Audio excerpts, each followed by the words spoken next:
Hi friends, welcome back to Rekharaju YouTube channel. ఎలా ఉన్నారు? బాగున్నారు? మేమైతే చాలా బాగున్నాం. నేను ఈరోజు గులాబ్ జామ్ రెసిపీ అయితే చేస్తున్నాను. ఫస్ట్ టైం ట్రై చేశాను. మా అత్తయ్య గారు చెప్పారు వన్ బై వన్ ఎలా చేయాలి ఏంటనేది. సో నేనైతే first time gulab jam recipe చేస్తున్నాను. నాలాగా ఎవరైనా ఫస్ట్ టైం చేయాలనుకుంటే వీడియో అయితే ఫాలో అవ్వండి, మీకు చాలా యూస్ఫుల్ అవుతుంది. నేనైతే 175 grams MTR gulab jam packet తీసుకుని దానిలో 12 రూపీస్ ప్యాకెట్ మిల్క్ అయితే యాడ్ చేస్తున్నాను. సో మనకి లూజ్ అయితే ఉండకూడదండి, గట్టిగానే ఉండాలి. ఎందుకంటే మనం ఉండ షేప్ అయితే రావాలి కదా గులాబ్ జామ్కి. అందుకని చెప్పి పిండి కలుపుకుంటూ చూసుకోవాలి. అది గట్టిగా మనం చపాతీ ముద్ద ఎలా అయితే చేస్తామో ఫస్ట్ జిగురుగా ఉంటుంది. మనం చేతికి కొంచెం నెయ్యి అయితే రాసుకుంటూ దాన్ని ఉండ చేయాలి. చూస్తున్నారు కదా, అలా ఉండ అయితే అయింది. ఇప్పుడు మేము పాకం పెట్టడానికి అయితే వచ్చాము. చూస్తున్నారు కదండి, 2 గ్లాసెస్ షుగర్. మేము పెద్ద గ్లాస్ తీసుకున్నాం. మనం ఎన్ని గ్లాసులు అయితే వేసామో దానికి ఒక గ్లాస్ ఎక్స్ట్రా, అంటే 3 గ్లాస్ వాటర్ అయితే తీసుకున్నాము. యాలకులు కూడా యాడ్ చేశారు. ఆ యాలకులు ఎప్పుడు వేయాలంటే ఆ వాటర్ బాగా మరిగినాక వేయాలి. సో పాకం బాగా గట్టిగా రాకూడదు, ఆ షుగర్ కరిగే వరకు మాత్రమే ఉండాలి. పాకం గట్టిగా అయితే అవ్వకూడదు. సో ఇలా ఉండలైతే చేసుకోవాలి, చిన్నవి చేసుకోవాలి. ఎందుకంటే అవి ఆయిల్లో బాయిల్ అయ్యేసరికి కొంచెం పెద్ద అవుతాయి, ఆ పాకంలో వేసేసరికి ఇంకా కొంచెం పెద్ద అవుతాయి. కాబట్టి ఇట్లా ఆయిల్ని మనం హీట్ చేసుకోవాలి.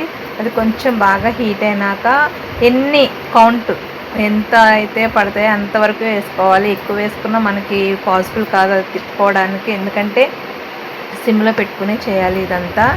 హైలో పెడితే లోపల అనేది ఉండ బాయిల్డ్ అవ్వదు, గట్టిగా ఉంటుంది.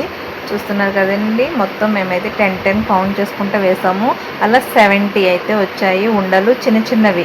ఇంకా చిన్నవి చేసుకోవచ్చు, కాకపోతే నేను కొన్ని, మా అత్తగారు కొన్ని చేయడం వల్ల కొన్ని పెద్దవి కొన్ని చిన్నవి అట్లా వచ్చాయి సైజెస్.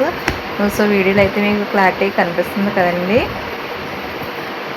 మేమైతే ఎందుకు చేస్తున్నామంటే గులాబ్ జాములు మా వయసులో అయితే ఈ మధ్య గులాబ్ జామ్స్ బయట మోడల్ డైరీ అంటే తెచ్చుకునే వాళ్ళం మేము ప్యాకెట్. అది కొంచెం తనకి టేస్టీగా అనిపించి అస్తమాన్ అడుగుతూ ఉంటుంది. సో ఆల్రెడీ 2-3 టైమ్స్ అయితే అత్తిగా చేశారు. సరే రేఖ, ఎప్పుడు నేనే చేస్తున్నాను కదా, నీవు కూడా అలవాటు చేసుకోవాలి కదా, నేను చెప్తాను నువ్వు చెయ్యి అన్నారు. సో మా అత్తయ్య గారు చెప్పినట్టే నేను చేశాను. నెక్స్ట్ టైం మా అత్తయ్య గారు చెప్పకుండానే నేనే చేస్తాను. ఆ వీడియో కూడా నేను పోస్ట్ చేస్తాను. సో మన పిల్లలు చిన్న సంతోషాలు, చిన్న ఆనందాలు తీర్చడంలో మన వంతు ఎంతో కొంత ట్రై చేయాలి కదా. అందుకని చెప్పి నేనైతే గులాబ్ జామ్ రెసిపీ అయితే నేర్చుకున్నాను. నాకైతే సాటిస్ఫాక్షన్ అనిపించింది. ఎందుకంటే అంటే మంచిగా చూస్తున్నారు కదా, లుక్ కూడా చాలా బాగుంది.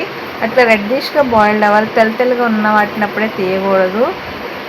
చూస్తున్నారు కదండి, ఆల్రెడీ పాకంలో వేసినవి కొన్ని అయితే పెద్ద సైజ్ అయితే వచ్చాయి. ఇంకా మా జడ్జెస్ ఉన్నారు కదా, మా పిల్లలు, వాళ్ళు టేస్ట్ చేస్తారని చెప్పి నేనైతే చెరొక 2 గులాబ్ జామ్స్ అయితే వేసుకుని వాళ్ళ దగ్గరికి తీసుకుని వెళ్ళాను. వాళ్ళకైతే చాలా బాగా నచ్చింది అన్నారు. ఆ నెక్స్ట్ డే నేనైతే తిన్నాను, చాలా టేస్టీగా అనిపించింది. ఓకే, పర్లేదు అనిపించింది. ఇలా నాలా ఎవరైనా కొత్తగా చేయాలి అనుకుంటే ఈ వీడియో అయితే ఫాలో అవ్వండి. 175 grams MTR gulab jam packet కొనుక్కుంటే దానిలో మనం 10 రూపీస్ మిల్క్ని అయితే యాడ్ చేయాలి.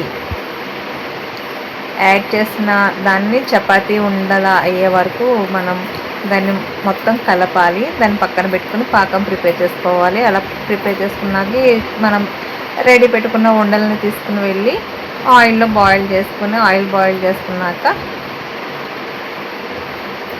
పాకంలో వేసుకొని చూస్తున్నారు కదా, ఇలా తినడమే. చాలా సింపుల్గా అనిపించింది, కానీ ప్రాసెస్ అయితే చాలా పెద్దగా ఉంది. వీడియో నచ్చితే లైక్ చేయండి. నెక్స్ట్ వీడియోలో మళ్ళీ కలుద్దాం.